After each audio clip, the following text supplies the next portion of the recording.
kita awali kegiatan takziah kita ini dengan membacakan surah Yasin. Silakan Bapak Ibu mungkin yang pengen buka mushaf di handphone masing-masing boleh.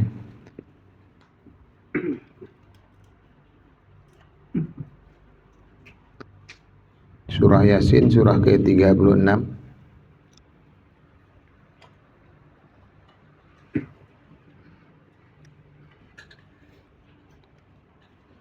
Baik, kita niatkan wabil khusus atas almarhumah atau ruh almarhumah Ibunda Hasanah binti Hasan.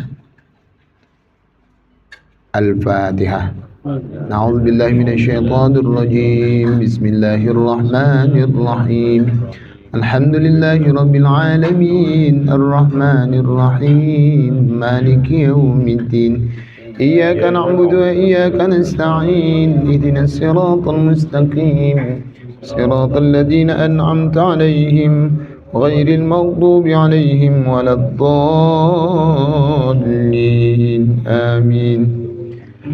أعوذ بالله من الشيطان الرجيم. بسم الله الرحمن الرحيم. ياسين والقرآن الحكيم إنك لمن المرسلين على صراط مستقيم تنزيل العزيز الرحيم لتنذر قوما ما أنذر آباؤهم فهم غافلون لقد حق القول على أكثرهم فهم لا يؤمنون إنا جعلنا في أعناقهم أغلالا فهي إلى الأذقان فهم مقمحون وجعلنا من بين أيديهم سدا ومن خلفهم سدا فأغشيناهم فهم لا يبصرون وسواء عليهم أأنذرتهم أم لم تنذرهم لا يؤمنون إنما تنذر من اتبع الذكر وخشي الرحمن بالغيب فبشره بمغفرة وأجر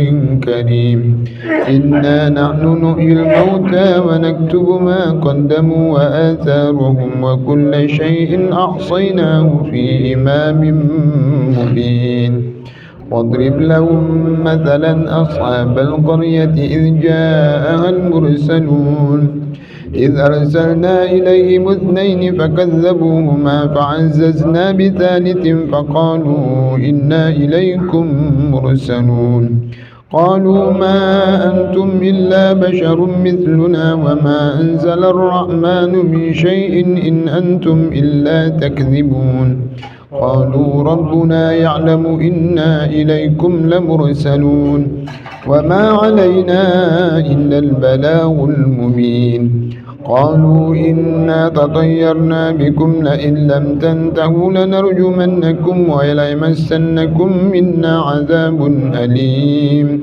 قالوا طائركم معكم أئن ذكرتم بل أنتم قوم مسرفون وجاء من أقصى المدينة رجل يسعى قال يا قوم اتبعوا المرسلين اتبعوا من لا يسألكم أجرا وهم مهتدون وما لي لا أعبد الذي فطرني وإليه ترجعون أأتخذ من دونه آلية إن يردني الرحمن بضر لا تغن عني شفاعتهم شيئا ولا ينقذون إني إذا لفي ضلال مبين إني آمنت بربكم فاسمعون قيل ادخل الجنة قال يا ليت قومي يعلمون بما غفر لي ربي وجعلني من المكرمين وما أنزلنا على قومه من بعده من جند من السماء وما كنا منزلين إن كانت إلا صيحة واحدة فإذا هم خامدون يا حسرة على العباد ما يأتيهم من رسول إلا كانوا به يستهزئون ألم يروا كم أهلكنا قبلهم من القرون أنهم إليهم لا يرجعون وإن كل لما جميع لدينا محضرون وآية لهم الأرض الميتة أحييناها وأخرجنا منها حبا فمنه يأكلون وجعلنا فيها جنات من نخيل وأعناب وفجرنا فيها من العيون ليأكلوا من ثمره وما عملت أيديهم أفلا يشكرون سبحان الذي خلق الأزواج كلها مما تنبت الأرض ومن أنفسهم ومما لا يعلمون وآية لهم الليل نسلخ منه النهار فإذا هم مظلمون والشمس تجري لمستقر لها ذلك تقدير العزيز العليم والقمر قدرناه منازل حتى عاد كالعرجون القديم لا الشمس ينبغي لها أن تدرك القمر ولا الليل سابق النهار وكل في فلك يسبحون وآية لهم أنا عملنا ذريتهم في الفلك المشحون وخلقنا لهم من مثله ما يركبون فإن نشأ نغرقهم فلا صريخ لهم ولا هم ينقذون إلا رحمة منا ومتاعا إلى حين وإذا قيل لهم أنفقوا ما بين أيديكم وما خلفكم لعلكم ترحمون وما تأتيهم من آية من آيات ربهم إلا كانوا عنها معرضين وإذا قيل لهم أنفقوا مما رزقكم الله قال الذين كفروا للذين آمنوا أنطعم من لو يشاء الله أطعمه إن أنتم إلا في ضلال مبين ويقولون متى هذا الوعد إن كنتم صادقين ما ينظرون إلا صيحة واحدة تأخذهم وهم يخصمون فلا يستطيعون نوم توشية ولا إلى أهلهم يرجعون ونفخ في الصور فإذا هم من الأجداث إلى ربهم ينسلون قالوا يا ويلنا من بعثنا من مرقدنا هذا ما وعد الرحمن وصدق المرسلون إن كانت إلا صيحة واحدة فإذا هم جميع لدينا محضرون فاليوم لا تظلم نفس شيئا ولا تجزون إلا ما كنتم تعملون إن أصحاب الجنة اليوم في شغل فاكهون هم وأزواجهم في ظلال على الأرائك متكئون لهم فيها فاكهة ولهم ما يدعون سلام قولا من رب رحيم سلام قولا من رب رحيم سلام قولا من رب رحيم وامتازوا اليوم أيها المجرمون ألم أعهد إليكم يا بني آدم ألا تعبدوا الشيطان إنه لكم عدو مبين وأن اعبدوني هذا صراط مستقيم ولقد أضل منكم جبلا كثيرا أفلم تكونوا تعقلون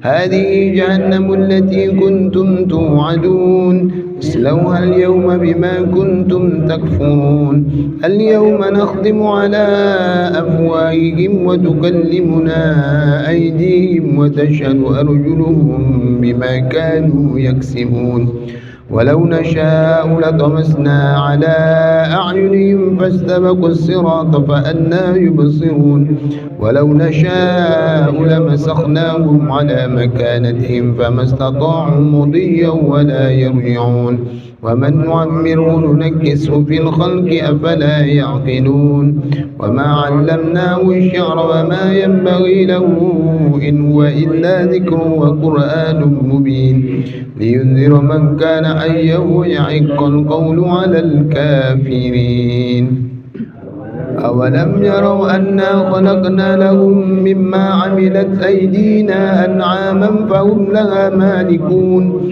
وذللناها لهم فمنها ركوبهم ومنها يأكلون ولهم فيها منافع ومشارب أفلا يشكرون واتخذوا من دون الله آلهة لعلهم ينصرون لا يستطيعون نصرهم وهم لهم جند محضرون فلا يحزنك قولهم إنا نعلم ما يسرون وما يعلنون أولم ير الإنسان أنا خلقناه من نطفة فإذا هو خصيم مبين وضرب لنا مثلا ونسي خلقه قال من يحيي العظام وهي رميم قل يحييها الذي أنشأها أول مرة وهو بكل خلق عليم الذي جعل لكم من الشجر الأخضر نارا فإذا أنتم منه توقدون أوليس الذي خلق السماوات والأرض بقادر على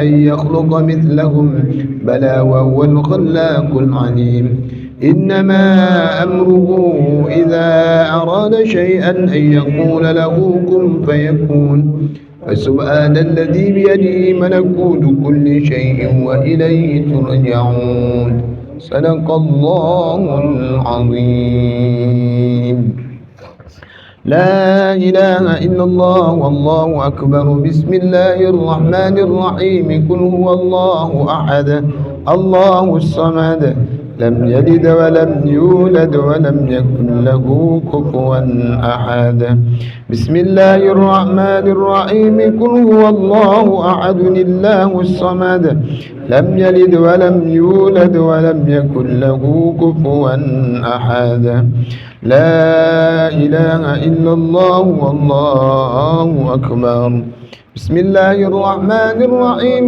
قل أعوذ برب الفلق من شر ما خلق ومن شر غاسق إذا وقب ومن شر النفاثات في العقد ومن شر حاسد إذا حسد لا إله إلا الله والله أكبر بسم الله الرحمن الرحيم قل أعوذ برب الناس ملك الناس إله الناس من شر الوسواس الخناس الذي يوسوس في صدور الناس من الجنة والناس لا إله إلا الله والله أكبر بسم الله الرحمن الرحيم الحمد لله رب العالمين الرحمن الرحيم مالك يوم الدين إياك نعبد وإياك نستعين اهدنا الصراط المستقيم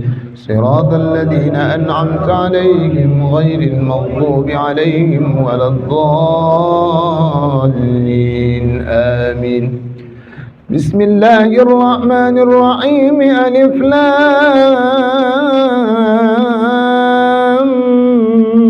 ميم ذلك الكتاب لا ريب فيه هدى للمتقين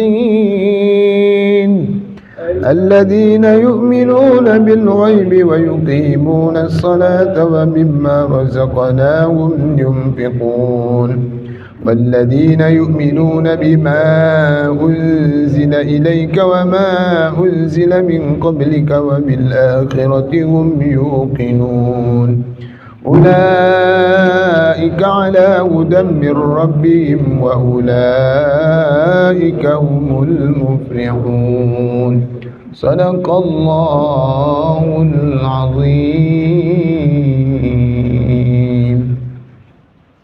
أبدأ ذكري فاعلم أنه لا إله إلا الله لا إله إلا الله لا إله إلا الله لا إله إلا الله لا إله إلا الله لا إله إلا الله لا إله إلا الله لا إله إلا الله لا إله إلا الله لا إله إلا الله لا إله إلا الله